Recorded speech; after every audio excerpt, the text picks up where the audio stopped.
Well, good afternoon, everybody. It's great to see some old friends and new friends here as we jump into our last workshop for the month of July. It is incredible to see time just pass so quickly. It's my pleasure to introduce to you two folks I've been working with since about almost the first of the year, Chris Gilbert and Jason Atkins. They're from Cake Equity.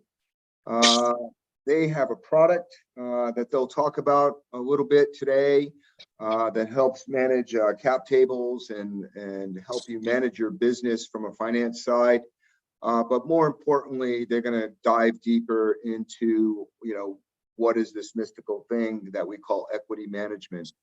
And I don't think it can be reinforced enough for folks in the startup space. It's sometimes things that only the attorneys really pay attention to. But you really, as a founder, should know everything about your cap table and how any investment that you take in affects your startup.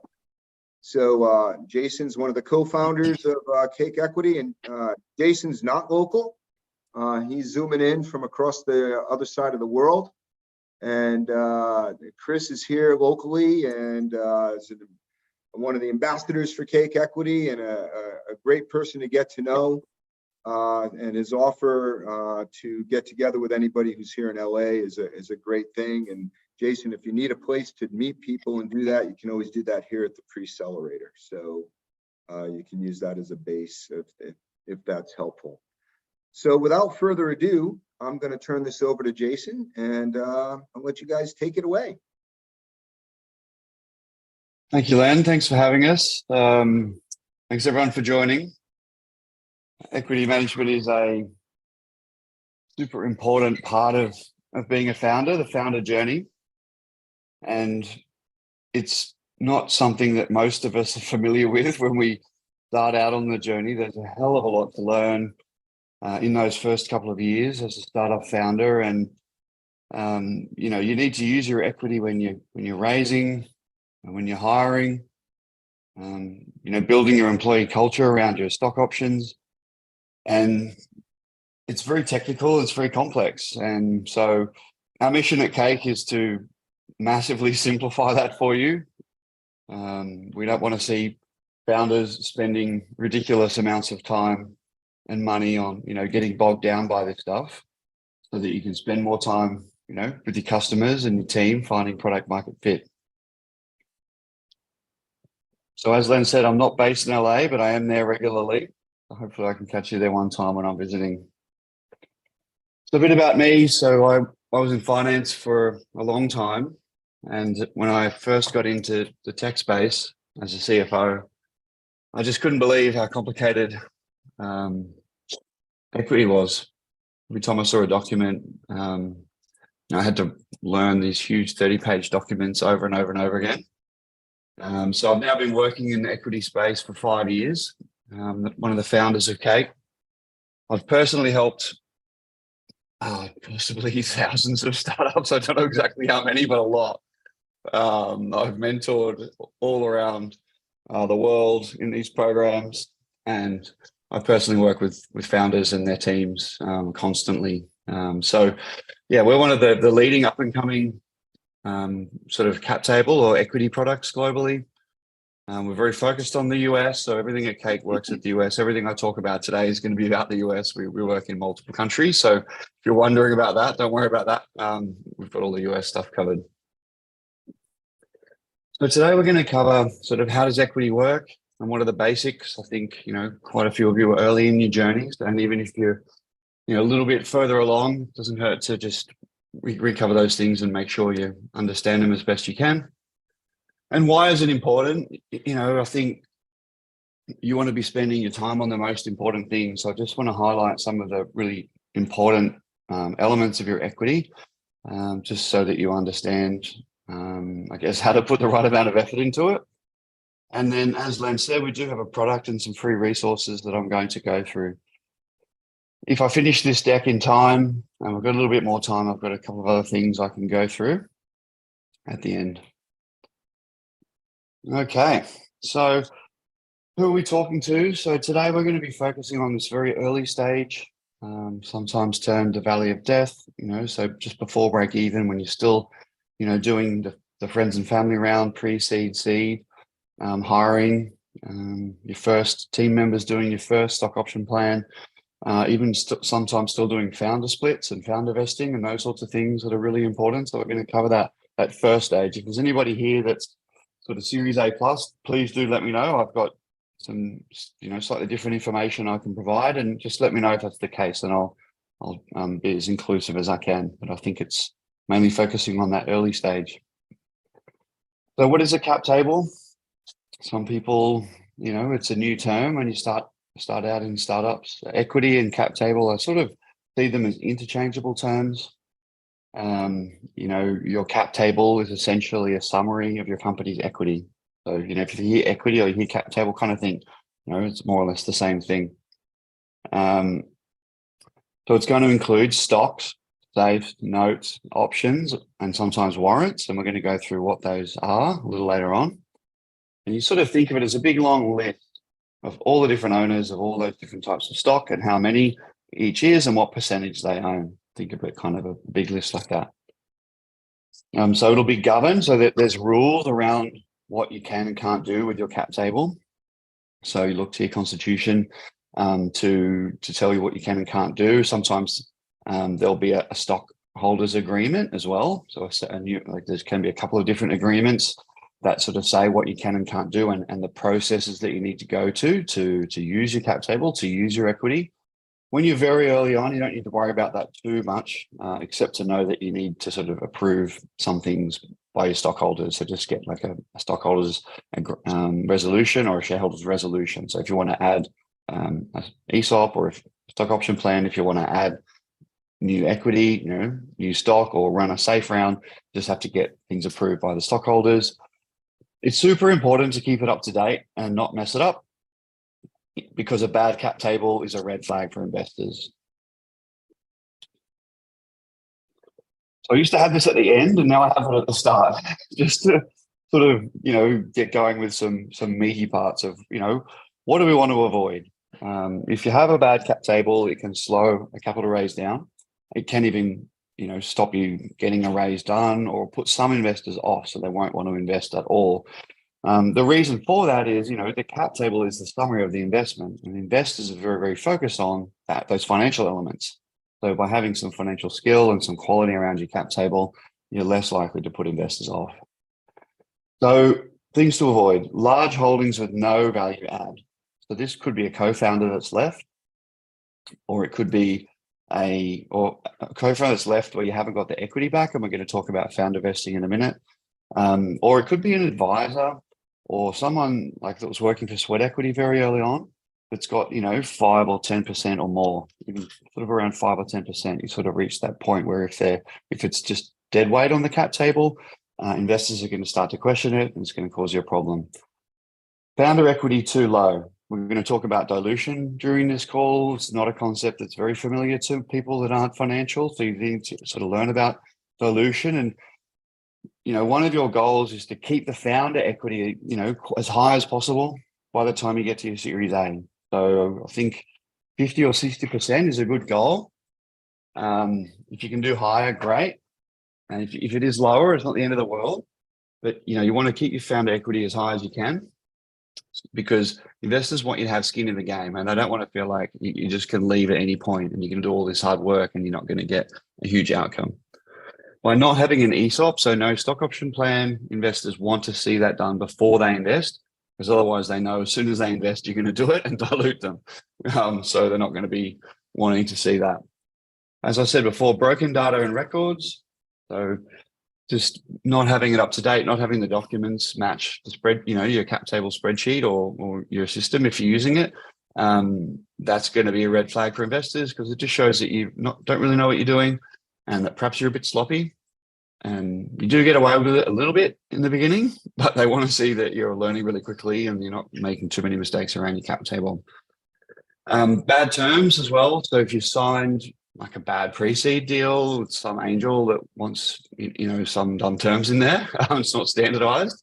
Perhaps, they get their money back in an irregular way, or, you've got some side deal where they're getting warrants, or Perhaps they're getting paid cash out of the money they invested you, or these sorts of funny terms. You want to try and avoid those. On the one hand, that can disadvantage later investors, but it can also show that you're just not capable of doing the right type of deals, which indicates that you've still got more to learn before you can be investable.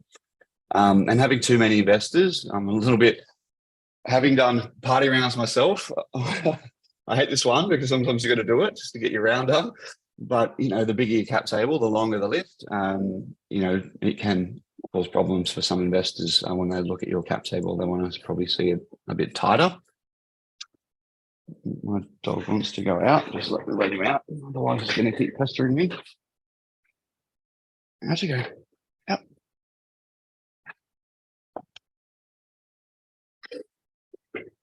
How about that? Another major goal with your cap table, it's not all like, one thing I'll just say, even though it's very legal and technical and financial, the goals of your cap table is actually, to look good to investors and to retain your equity and, build a great team with your equity. So a lot of this conversation will be quite technical, but just always remember the reason you're doing this hard work is, in this case, to protect your equity, which is so valuable. You don't want to get to your Series A and have 10, 15, 20% of your own company. You want to have that equity, percentage as high as possible. And there are ways to do that. So basically, as I say there, be awesome with your funding and raise less rounds. Like, it seems obvious, but it's worth calling out. So for example, if even if you can raise a lot of early rounds, which some people are really good at sales, and sometimes you can get, quite a few little rounds done, you're going to massively dilute yourself. So you want to go, if you can, seed Series A. Now, if you have to add in a pre-seed, that's fine. So then you want to do pre-seed, seed, Series A. But then a lot of startups will add in like a seed plus or a pre-Series A as well. So then you've got pre-seed, seed, series, pre-A, and then A. Every round you're going to dilute between 10 and 20%. Investors want it to be around 20%. So if you do 2 rounds versus 4, you can see how much less dilution you're going to have. So how can you do that? Bootstrap. So just go as far as you can initially. Reach the milestones as fast as you can before you raise. Learn fast and hit your milestones fast. And I mean, it seems a bit obvious, but it's really, really worth having a speed culture in your startup. One of the biggest costs you have is just the amount of money you burn every month. I think, for example, if I spend that $1,000 on that SaaS that I need, and it means I can learn 3 times as fast, and I'm not going to burn 50 grand a month for 3 months, you can see you've spent $3,000 to potentially save yourself a month, which could be $50,000. So learn fast, have the systems in place to learn fast, hit your milestones fast. That means you can raise a lot faster, burn less money. Be super strong with your terms and valuation. This one, again, is really hard to do, but I've seen founders do it extremely well and get much higher valuations than others can and get better terms as well. So if you know that you need to have $1 million and you can only afford to dilute, 10%, and you need a $9 million pre, you can push for that. You need to be aware of the market as well. So if the market is, look, $1 million is $4 million pre, just know that you've got to be exceptional and that you're going to negotiate hard, but know that it can be done. And it is a tremendous way to protect your cap table dilution. I've seen it done so well. Perhaps be innovative and create a situation where the investors have demand on you, like, for example, being in an accelerator or running an investor demo day and getting all the investors in a room and saying this is the price and getting them to compete. I've seen that done well as well. So, be innovative, and you can protect your cap table that way as well.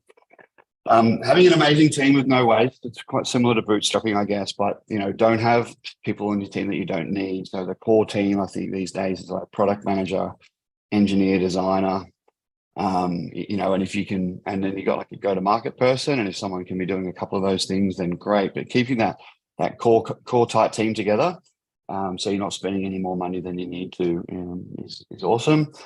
And getting faster, scalable channels is another thing that I've seen. So what that means is, you have do all the unscalable stuff first, like founder sales and BD and that sort of thing, just to learn and improve your product and even build your product.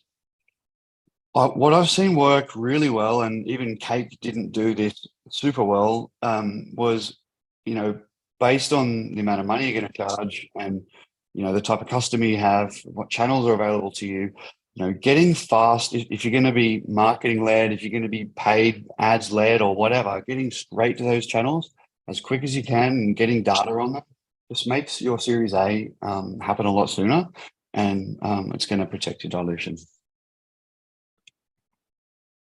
Cool. Just finally on this little intro. So you probably hear a lot about stock options, and we're going to talk about what it is. But I just wanted to start with, why do you want one? Why do we even have ESOPs? Why do we have, some of your equity going out to your team? It is costly and complicated, but well, first of all, it's almost essential. There's very few startups that don't do it. So to attract these, awesome people out of corporate jobs and even out of later stage startups, they're going to want equity. So in my view, as a, seed stage company, you want to be getting people just as you start scaling from Series A and Series B companies, because they've got that experience like just right in front of you, and they know about equity. They want equity, they want skin in the game. So to get those great people into your company, you really need to offer them some skin in the game. It helps you save money as well. So just say you had to pay someone 100,000, especially at seed stage, it's quite reasonable to pay them 80 or 90,000 and compensate the difference in equity. And every little bit counts when you're trying to raise these pre-seed, seed, Series A rounds. It helps you retain key staff as well. So we've seen this at Cake. So, when you do well as a startup every year, your valuation can double. Even now, post 2021, valuations go up, in line with your revenue growth, which can be 2 or 3 times per year. So in the 3rd or 4th year, your team can be earning 3, 4, 5 times as much equity as they were in the 1st year, which is awesome for retention, because they don't want to leave and go back to a place where they're just getting, they might be getting 10 grand a year. And in year 1, they could be getting $40,000 to $50,000 worth a year of equity a year in year 3 or 4. So awesome retention lever for those people. And so much of your IP is with your people. Like, it's almost everything in those first few years. So really important to retain them. Also increase productivity. So, everybody's rowing in the same direction. They benefit from their success, but they know that their teammates benefit from their success as well, which is a great driver. And sharing in success as well. Founders don't. A good founder doesn't want to keep all the spoils for themselves. You want to be able to share that with your team. And there's some tax savings as well, but tax is boring. Sorry, I'll leave that one out.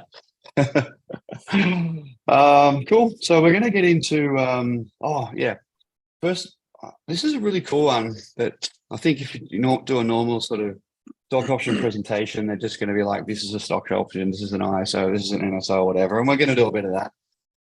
But when you're at seed stage, just think about how much your ESOP is worth, how much that component of your equity is worth. So it's normal to allocate 10% of your company's equity to your ESOP, to your stock option plan. So if you're a $10 million company, that's $1 million worth of value that you've created in your ESOP. That is a tremendous amount of value that you can then use to build your company. So you can hire better, you can use it for advisors, you can use it for sweat equity. Now, you don't want to use it all in one go, of course, that'll be a huge waste. You need it to last. But it's a huge amount of value that you can create essentially out of thin air from your cap table to help you grow your company. And down the track, Series C, you got a $100 million company. At that point, it could be 20% of the worth of your company. So $20 million worth of equity you're creating. So really important just to understand the concept of how powerful and how valuable your stock options are, and to keep it up to date and to really use it to build an ownership culture. I'm going to go through later. So let's get into dilution a little bit more. For those non-financial founders, some of you will find this really easy, but for non-financial founders, this can be a bit tricky. Certainly, I know I'm a finance guy, so I find it a bit easier, but so let's go through it. So at seed stage, you can see there the gray box, the bottom one there, 30%. So this founder has 30% on at seed stage, so pretty normal. It's a $5 million company if you look at the bottom. So $1 million raised on $4 million pre, so it's a $5 million company. They've got 30% of that, so they've got $1.5 million in equity. But that's very illiquid. You couldn't really sell that. Even though you got $1.5 million on paper, it's an illiquid asset. Fast forward to Series C, that same founder has 12%. That does not feel good while it's happening. And for those of you that are not familiar with dilution, it'll be a little bit of a foreign concept, but it's important that you're aware that this occurs.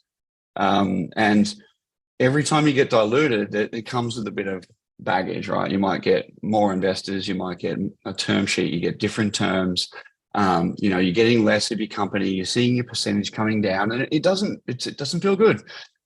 Trust me, I don't know if you've done that yet, but it's sort of a bit of a painful process. But the concept is when you get to Series C and you've got your 12%, that is a $100 million company. You've created $12 million worth of value, and it's quite a liquid asset probably at that point. There's normally secondary markets, if not, you're quite close to a listing by the time you're at Series C. So you've gone from a $1.5 billion illiquid asset to a $12 million liquid asset, even though you've been diluted.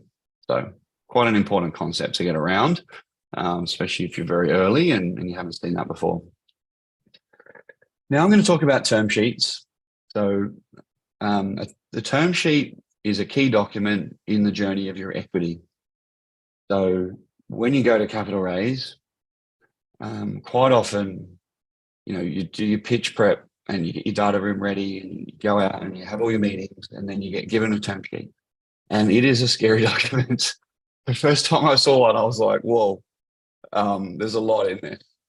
Thankfully, it's highly standardized now. Like it is quite standardized. It's not, so that's a good thing, but you do need to kind of get across the terms. I recommend getting your hands on one before you raise and having a read of it. If you've got co-founders, read it together, read it with your attorney. Just understand the terms, because you don't want to see all these things for the first time when you're on a really short time frame to sign a term sheet. You could easily sign bad terms. So let's go through them now. Just some of these. So liquidation preference. So that's the investor's right to be paid back first in an exit event. So that means if you get $5 million from an investor and you sell the company for $20 million, no worries, they get their $5 million, everybody gets the other 15. But if you sell the company for $6 million, the investors get $5 million and everybody else gets $1 million. So that's the preference. And you can sometimes get a multiple on the preference. So 2 times, 3 times, whatever. That's a huge risk for your dilution. And I would always advocate staying away from that. There's also the concept of non-participating and participating. So you want to get 1 times non-participating liquidation preference if you can. That's sort of the standard sort of level. Anything above that is dilution risk. Anti-dilution clauses are pretty standard. If you can get away with not having them, that's ideal. They are quite standard. So that just protects investors if there's a down round. So what happens there essentially is that if you run a down round, the investors that have this anti-dilution clause, they get given more shares to make sure that they retain the percentage ownership in the company that they had before the down round. Founder vesting. So we're going to talk a bit about founder vesting later. So there's two sort of time points when founder vesting occurs. Founder vesting, in my opinion, should happen on day 1. If there's more than 1 co-founder, you should have founder vesting in place straight away. We're going to get into that. But it can sometimes happen when you raise as well, particularly around Series A. Your founder vesting can kind of start again. And what that means is the investors want to know that you're going to be there for that 3 or 4 year period to protect their money and to deliver on the promise that you've made with them, that they're going to take that money off them. Again, that can feel bad when you first see it, but just realize it's there for a reason. Was there a question there, sorry?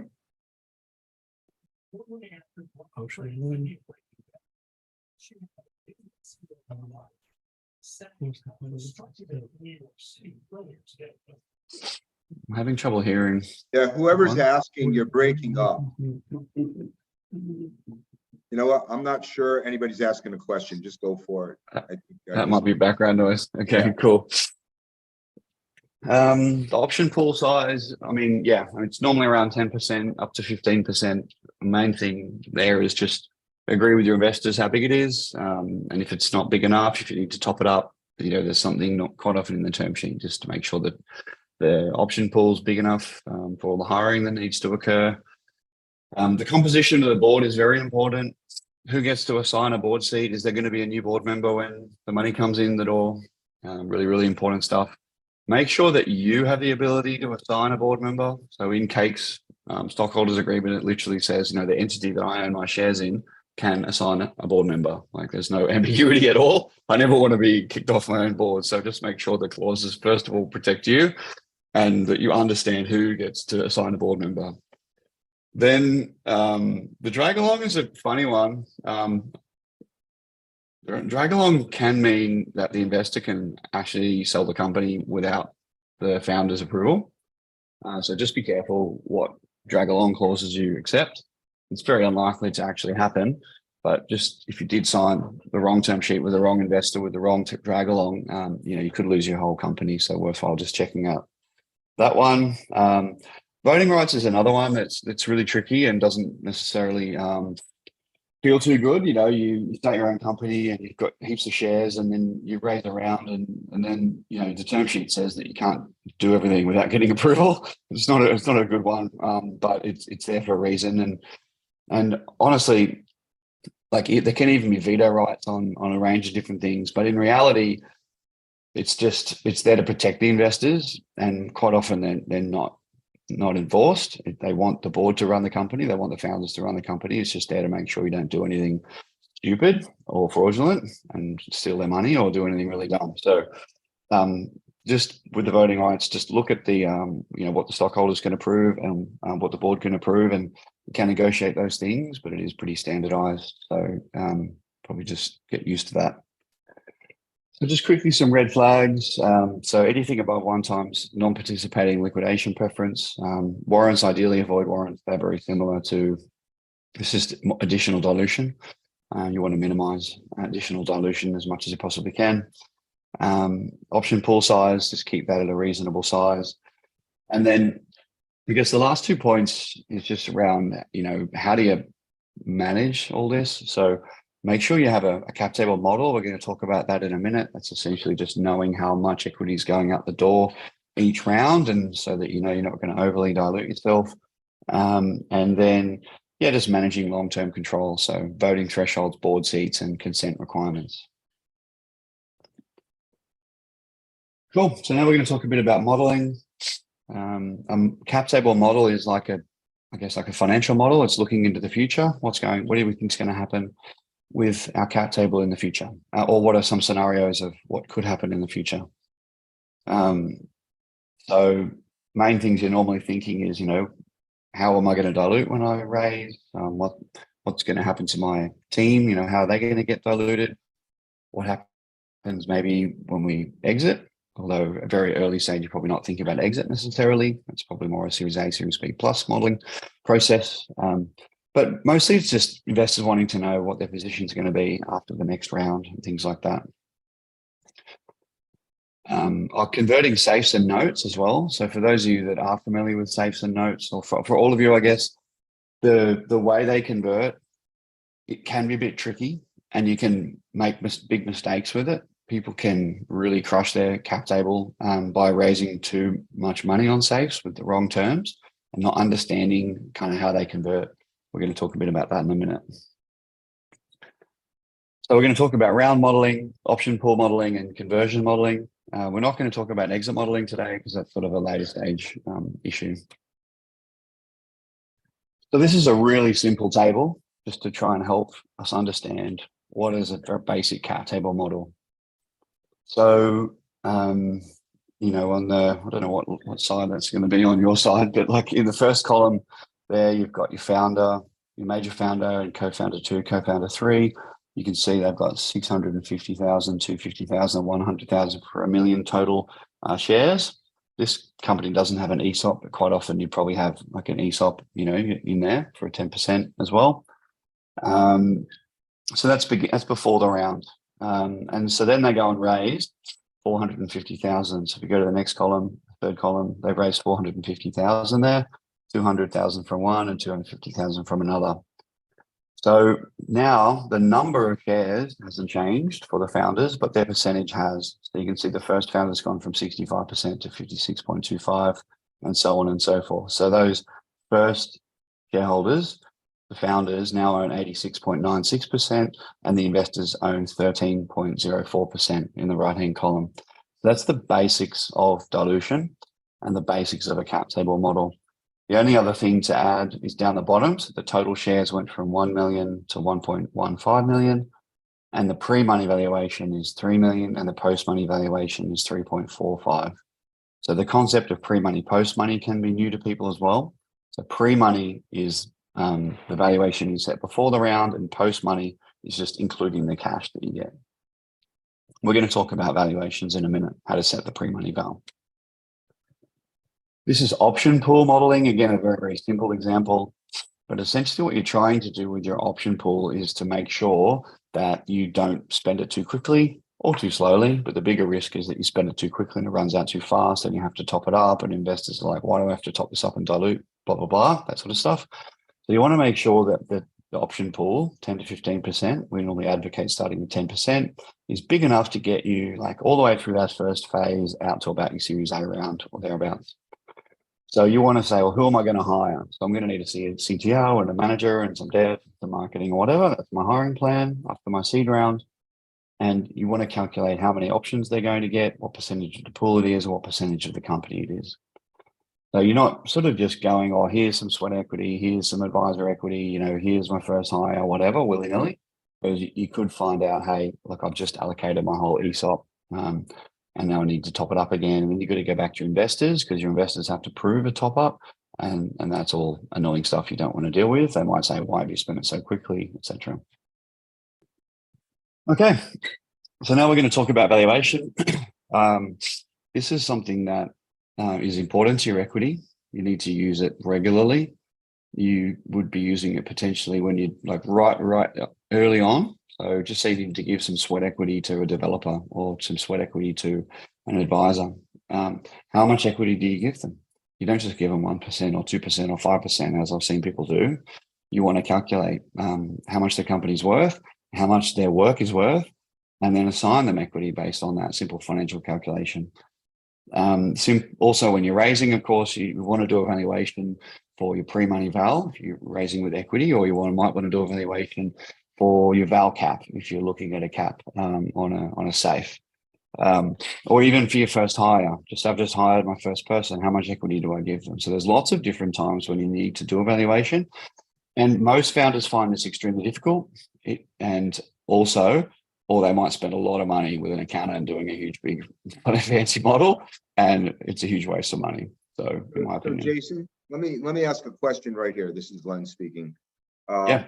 Many of our companies, come to the Preccelerator, for instance, don't have a valuation yet. I mean, they're not in revenues, they're pre-revenue, pre-product, they're doing a market fit exercise. What do they do in lieu of evaluation when there is none?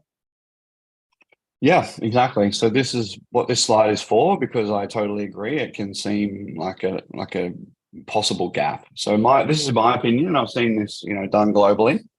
So the first method that you use when you're at the idea stage is the Berkus method, which I think is on the right-hand side.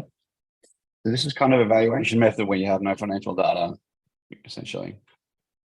So you give yourself a score for each of these 5 segments, and you multiply them out by 500,000. So your idea, you give yourself a score between 1 and 10. Where your prototype or MVP is at? What's the quality of the management team? What sort of strategic relationships do you have? Like, do you have great partnerships, or are you from this industry or whatever? And where's your initial traction at? So, just say for argument's sake, you give yourself a score of 8 out of 10. That means you get 400,000 for each score, and you get a $2 million valuation at that idea stage. This is very standard. So that's the Berkus method. It's a globally recognized idea stage valuation methodology for around that sort of accelerator stage. incubator accelerator stage. Then the next sort of valuation method that's super simple is the valuation by stage. Well, first of all, Len, like, what do you think of that as an idea? Have you seen that one before? Does it seem reasonable to you? Seems reasonable to me. It'd be interesting to see how it applies in a use case. So Yeah. Yeah, well, what I do with this, and I'm going to give you guys this at the end, is I've made a spreadsheet version of this. You can fill it in. And for me, it just creates a reasonably scientific way to have a good discussion with advisors and investors. So I would normally advocate that you choose a couple of these valuation methods, you do them, but you have the qualitative reasons why. And then you can have discussions with your advisors and investors, and you can come to a reasonable answer together rather than just saying, well, we don't know, which is way more painful. So I'll show you the template towards the end. And that's exactly right. You want to see it in use because it makes more sense. So the second sort of simple method that is the valuation by stage. And this is what most investors will do when they're looking at you. They'll be seeing lots of deals. They're kind of seeing the one thing that you often don't have as a founder is the transaction value. Although the transaction value is becoming a little bit more available online. You can kind of see what's going on in the market. But this is what investors are kind of doing. They're saying, well, if you have a look at the stages there, is this just an idea? Do they have an MVP? You see how the valuation goes up.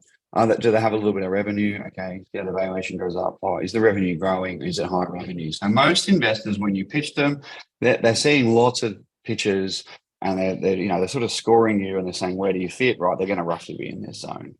So that's another really useful way to do it, which is very simple, very fast, doesn't require a lot of time and money, brain space for the founders. So I would suggest if you're in this very early stage, you do the Berkus method, you do the valuation by stage, and then you sort of maybe do a bit of a weighted average or something like that for discussion purposes. As you can see down the bottom, there is a multiplier on some of the countries. So US and Hong Kong is a 2 times multiplier, and UK is 1.5 because valuation is a little bit higher in those countries historically.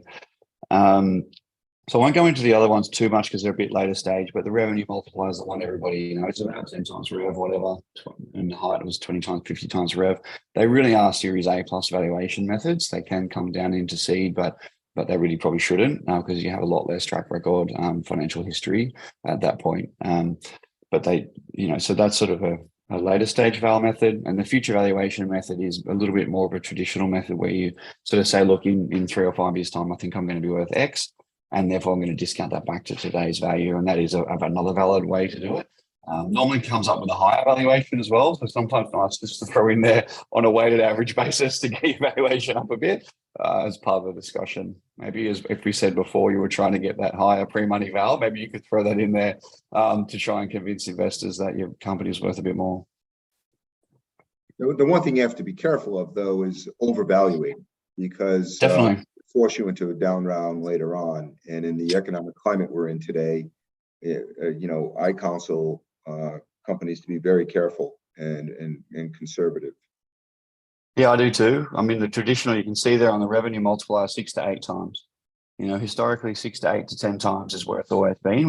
We do have these incredible years where valuations are under control, but you need to be careful the music doesn't stop while you're still standing in those situations. Someone does have a question in chat.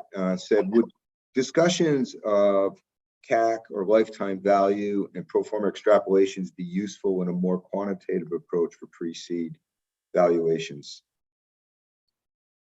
Yeah, I mean, I think where I would put that is, just say you're doing valuation by stage and with growing revenue, you've got that $5 to $10 million range. Like if you think you've got particularly excellent unit economics, you would just say, hey, look at our unit economics. We've put ourselves a little bit higher up in this range because just look at what we're doing. We've got like an incredible engine going here. You probably pass the Berkus method if you've already got CAC and LTV and stuff. But if you're still working that out and you haven't proven it, you might just give yourself a 10 on initial sales, for example.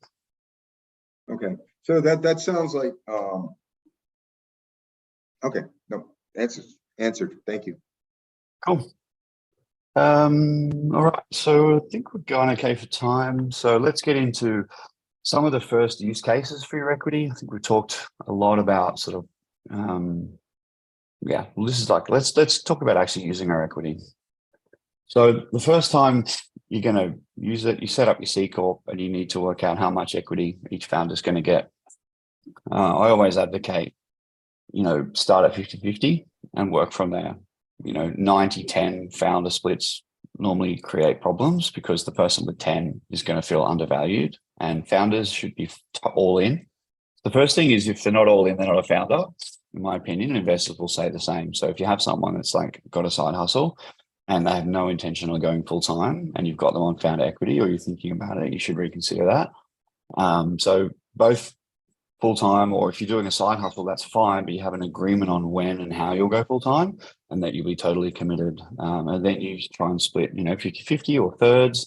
If there needs to be a little bit of an imbalance because someone started a bit earlier, or someone is significantly more senior or valuable, you can perhaps skew it a little bit more, but you want to try and keep it as even as you can, because it's a bloody hard slog being a founder. And it really creates this is more a personal thing, like more of a founder thing maybe than a legal technical thing. But I've just seen, a lot of founder issues where one person's undervalued. Founder vesting is really important. Quite often you don't know your founder super well. And even if you do, like, just think about all the marriages that break up, and I'm not advocating that at all, but there's just lots of reasons why founders can need to leave. It could be personal reasons, it could be health reasons, it could be actually that you don't get along, or that they lose faith in the mission, and you want to be able to get that equity back. One of the biggest cap table red flags is founder equity sitting there that's not currently active. So you have a vesting schedule that you put in place that says if anybody leaves after a certain point, whichever part of their equity is vested, they keep, and whichever part that hasn't vested comes back to the company for $1. So it's a very simple mechanism to allow for that founder breakup to occur. Really, really important document. The next time you go to use your equity is probably when you're going to run your very first round. Your pre-seed round is normally a safe. You want to try and minimize dilution on that round. I like to see pre-seed and seed as one round if you possibly can, like two parts of the same round. They're normally done quite close together as well, because it's hard to raise money for pre-seed because you're really early. So you kind of raise your pre-seed and your seed almost in the same 6-12 months quite often. And so you want to dilute around 10% for your pre-seed if you can, and around 20% total, but up to 30% max for those two rounds. Because if you do 2 times 20%, which is normal to do, 2 times 20%, like that does happen. Don't feel bad if you do that, but just think that's 40% dilution before you get to your Series A. So you want to try and minimize that if you can. And then, so then you get to your first hire. So you've got a bit of funding. You're going to start hiring. You need to use your equity. Sometimes you could do the ESOP before your round. So just say you want to do your sweat equity before you run your seed round, or you want to get your advisors on some equity before. You absolutely can do that. Used to be a bit hard, but now with platforms like Cake, where you can essentially run a free ESOP with all the legal agreements built in, you can start using your equity earlier and earlier. So with your first hires, they normally get like a higher percentage because they're very early on. It does quite often, around 1% seems pretty common. You should still calculate it as, and say, look, this is what you get in dollar value, on top of your salary. But, around 1% for those first few hires is pretty common. Always making sure that you're hiring with cash and stock. Don't just hire people with cash payments only, or remuneration only. Make sure there's stock in those first hires. Otherwise, you just won't get the right people that won't have the skin in the game. We've already talked a bit about that. I advocate getting your advisors on some equity. The Founder Institute Fast is an awesome document for that. If you haven't seen it, just Google it, Founder Institute, FAST. It's an awesome agreement between the company and the advisor. It sort of sets out how much work they're required to do, and based on the stage of the company and how much value they're creating, it helps you understand how much equity they should get, and that should be vesting as well. You don't want to just give equity to advisors and not have a way to sort of make sure they earn it. Vesting is like another word for earning, largely. So if an advisor comes on, you give them 1% or 2%, and then they do nothing, which is very common. You've kind of cooked yourself there. But if you've got it properly set up using the Founder Institute Fast and a proper, option grant letter with vesting, every month you can have a meeting with them And if they're not delivering, you can say, look, we need to stop this advisor relationship, and they might only earn 3 months or 6 months or 9 months. And this isn't always a negative thing for the advisor. There's lots of reasons why advisors come and go with startups, because startups move very quickly. And the problem that you're trying to solve this month isn't necessarily the problem that you're trying to solve in 9 months' time. So you can, rotate your advisory board as well based on what you need. And sweat equity as well. I think very early on, bootstrapping, trying to make your cash go as fast as possible. Sweat equity is a cool thing. So what that means is essentially people working for equity. So marketing advisors will take part cash, part equity. Sometimes, all the providers in the first year, some of them will take some equity as part of their payment. So you can use your equity, your ESOP for that as well. Just make sure you have a proper agreement in place. Don't just do handshake deals and stuff like that. Make sure you get them properly signed up with a grant, with vesting, so that everybody's protected and you got the right agreements in place, and you're building trust. You don't want to have too many handshake deals. It's not the best way to build trust. If you've got properly signed up, documentation, you're doing it the right way. People are going to respect you more. They're going to respect your equity more. They're more likely to stick around. Really important. And Jason, Tom Arnold did put the link to that document in there. Excuse me, Tim Arnold put that document in there. So thanks, Tim. I was hoping someone would. Thank you. Awesome. There's a question before we move forward from Amitha. She asks, how are pre-seed and seed being defined in the current fundraising marketplace? So first I will say the terms are not essential and they're a little bit ambiguous. But pre-seed is just normally the first round.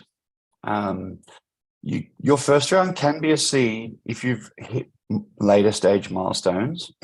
I would suggest that if you have a revenue and it's consistent and growing, and you have a product in market, and you can show engagement and retention, you could run a seed as your first round and skip pre-seed. You could bootstrap through pre-seed and just run a seed round if you've got those milestones.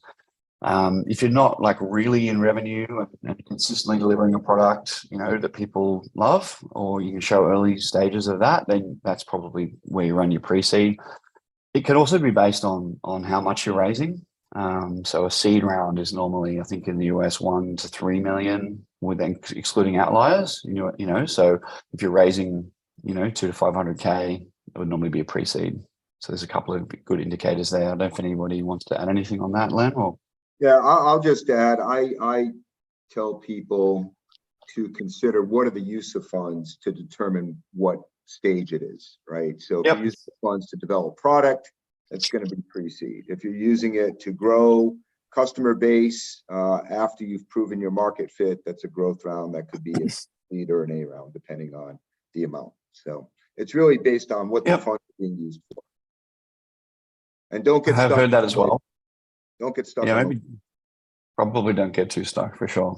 But there's a couple of helpful ones. I've also heard seed round for mitigating market risk.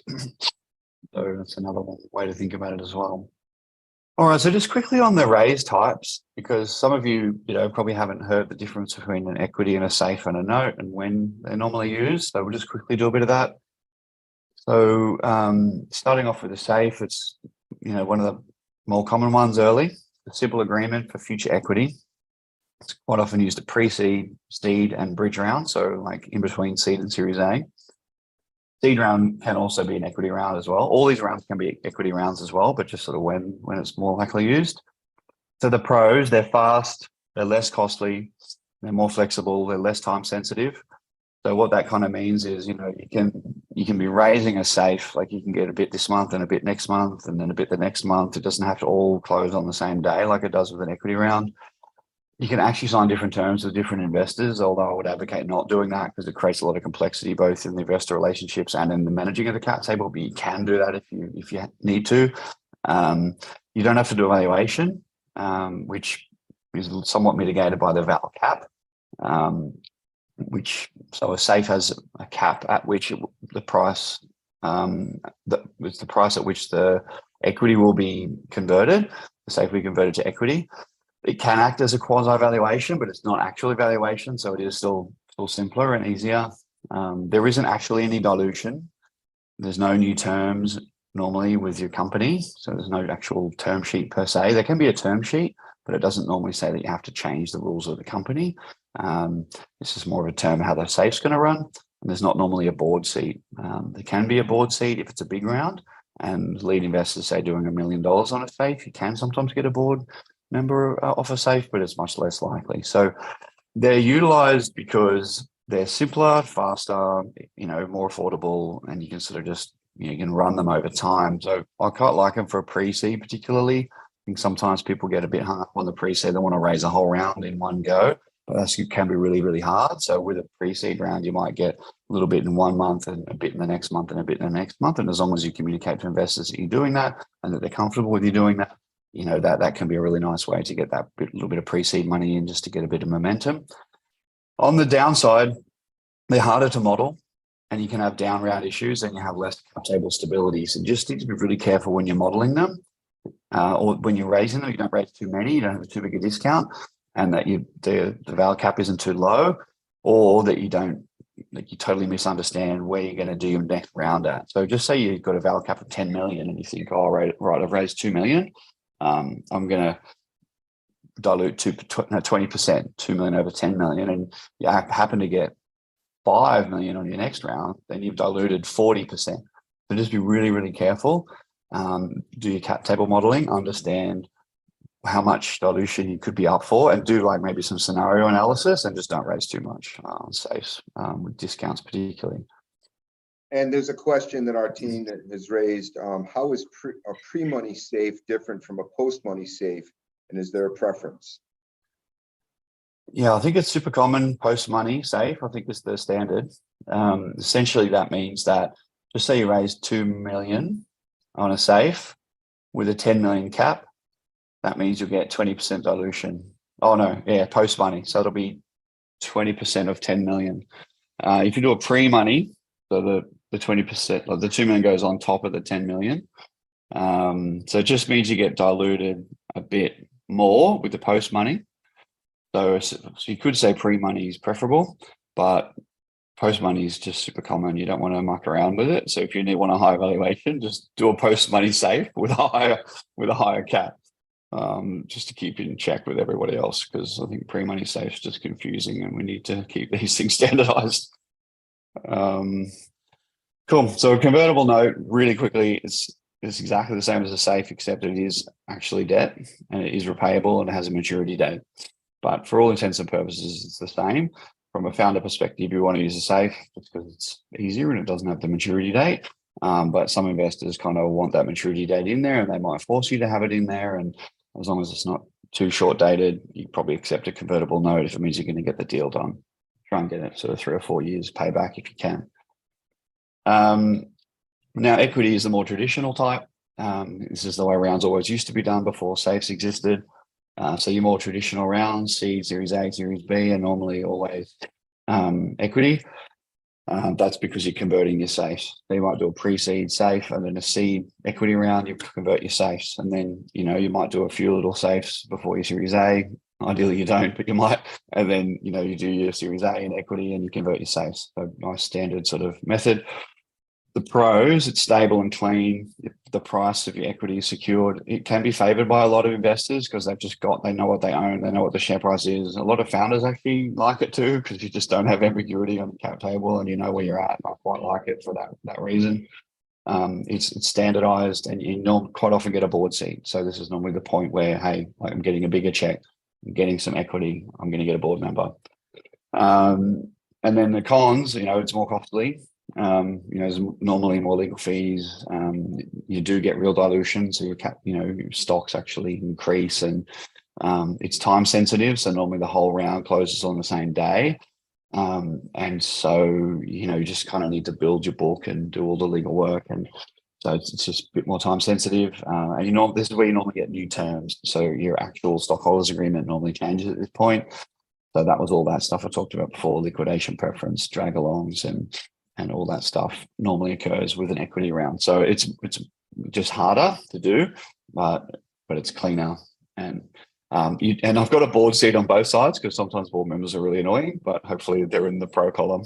I think that's more of a cheeky founder dig, but got to be careful there. All right, so with stock options, let's go through this. Stock options are really important. Everybody has to do it.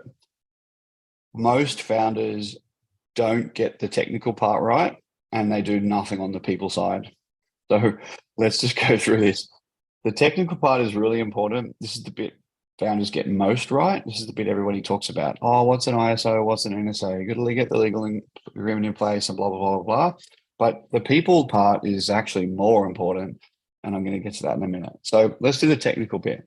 So you've got to make sure you've got the members' resolution signed, that you can actually put the thing in place. You've got to do your 409A, which sets the strike price. If you don't do that, you're going to have tax problems, or particularly your team are going to have tax problems. You need to make sure you keep the vesting schedule up to date. You need to understand exercise periods. How long is your exercise period going to be? Are you going to communicate that to your team so that they don't miss their exercise period, stuff like that? And then what happens if people leave? There's quite a lot of technical, legal, and financial work to be done. And then what happens normally is founders and the teams get bogged down in all that stuff and they don't spend time on this other stuff, which is super, super important that we're really passionate about at Cake, which is actually having an ownership culture. No point giving away 10% of your company, as I said earlier, $1 million worth of equity without this people stuff because your team don't value it. So you have to start from leadership, strategy, and culture first and make sure that you as founder, you understand what it is and that you communicate that to your team. Make sure that they know what's going on. Your team, probably they might not have seen equity before, they might have, but they're normally going to be confused and they want to know that you know what's going on. You want to talk about the value creation. So, you know, we're worth 5 million now. We're hoping to be worth 10 million next year. And we're really trying to be a big company. We could be worth 500 million one day. Show them what their equity is going to be worth on that journey. It really helps them engage to it, helps you get value from it. Talk about it when you're hiring. So we've got this cool little tool in Cake that does this for you as well. But, you know, just say they're getting 100K plus 20K equity a year and they're getting that over 4 years. So that's $80,000 worth of equity. To talk to them about, like, you know, when we 20X this company, that's going to be worth $1 million or whatever. Now, you don't want to oversell it necessarily. You know, you got to be a bit cool with the way you pitch it, but you really do want to sell the dream. You really do want to sell how much their equity can be worth. That's a super valuable part of hiring. And constantly communicate your startup success, whether it be in the all hands or, you know, monthly, quarterly updates. Treat your people like investors.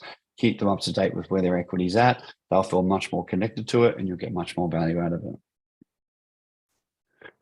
All right, so that's it for the main part of the equity content. I think we've got a little bit more time. Just quickly, because everybody always asks, or people quite often always ask what Cake does. So I'm just going to talk just quickly to that. So the main value creation that Cake does for startups is just saves you time and money. You know, you all have little money and little time. We've streamlined, standardized, simplified, automated, like so much about this capital raising and stock options. It's really a tremendous platform. We have a whole bunch of legal templates built in. You should still talk to an attorney. We like to work in partnership with lawyers and attorneys, but starting from a position of having a template is a great way to do it rather than reinventing the wheel every time. The very first couple of rounds, the very first ESOP are highly standardized. We also have an international product. So if any of you have international teams, definitely check Cake out. It's extremely difficult to handle international equity, but Cake has that really under control. And a big part of what we do at Cake is about motivating your team, as I talked about before. So keeping your vesting up to date, making sure your team can log in and see what they own. We've got cool features like, you know, sending kudos backwards and forwards around, you know, granting and investing and helping your team understand what their equity is worth over time. The last thing I'm going to share is our equity toolkit. I think you can still see that. Just let me know if you can still see this. Good.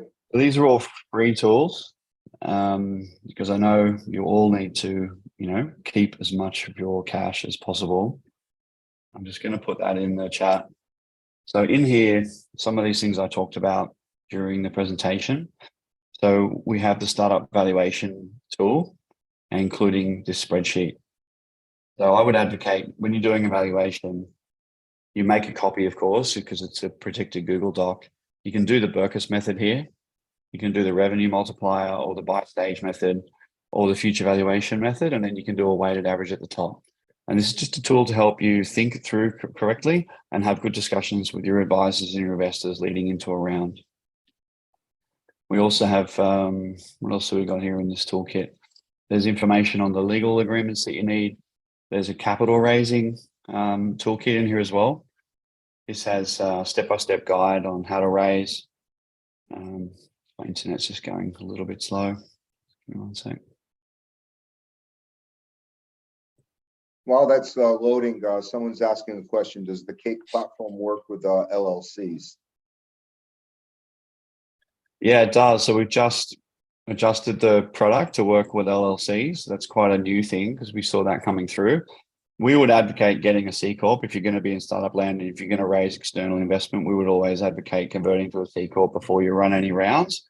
But yeah, just recently we've updated the product to work for LLCs, which is cool. Yeah, so now this is loaded. So there's some raise hacks in here, simplify everything. You know, why are you awesome? Finding great investors, be a line, not a dot. So these are all, every single one of these links has a page in there just to help you prepare to raise better. You know, one of the best things in here is this step-by-step guide to raising. So in here, you've got your investor readiness phase, your marketing phase, and your closing phase. It's a wonderful asset for you know, those first couple of rounds. And then there's a whole bunch of other content in here, you know, like equity splits and grants and, you know, a whole bunch of guides for you. So I've given you that link. It's a super valuable piece of content. So I hope you get value from it. All right. Have a do, Len. Do you think we you cover the very right much, stuff? Jason, let's open it up and see if anybody has any last questions before we close for the afternoon. So does anybody have any questions? That's a lot of information Jason went through. And of course, we had to navigate his accent. And I think we're all able to do that quite well. So does anybody have any last questions? It's a quiet crowd. I don't see any questions. So with that, I'm going to call it a day. Awesome. I'll just in the chat here, Len, I'm just going to put your partner page. So we've got a partnership with Preccelerator, of course. On here, if you do use Cake, there's a discount code. I might just share my screen as well and show you what's on here. Just to wrap up. Where is it? I can do it. You got it.